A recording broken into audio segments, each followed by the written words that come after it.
రే ఏడవద్దురా, నా దగ్గర ఒక 10,000 ఉంది, దాన్ని పంపిస్తాను. ముందు తమ్ముని తీసుకొని హాస్పిటల్కి పోరా. పంపించేనా? మావా ఏమైందిరా? అకౌంట్లో 10,000 పడింది మావా. రే ఎవరో నెంబర్ మిస్టేక్ పంపించేస్తుంటారా, వాళ్ళకి ఫోన్ చేసి రిటర్న్ చేసి ఏ అవసరంలో ఉన్నారో ఏమో. ఏంటి అలాంటి నెంబర్ కరెక్ట్ గా ఉండాలా? వాళ్ళది తప్పు పోయా. రే డబ్బులు వచ్చినాయా? లేదురా. ఉంటా చూస్తానా. ఒక నెంబర్ మిస్టేక్ అయిపోయినది, వాళ్ళకే ఫోన్ చేసి అడగదాం. హలో సార్, నెంబర్ మిస్టేక్ అయిపోయి మీకు 10,000 పంపించాను సార్. క్యా? సార్ అక్కడ ఒక మనిషి హాస్పిటల్లో ఉన్నాడు సార్. అజ్జా అజ్జా ఫోన్ పెట్టు. మావా మావా ఏమైందిరా?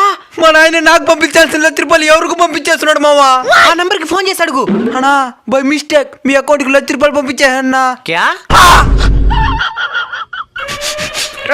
డబ్బులు నాదిరా. అచ్చా అచ్చా ఫోన్ పెట్టు. 10,000 × 10 = 1,00,000. కర్మ నుంచి ఎవరు తప్పించుకోలేరు.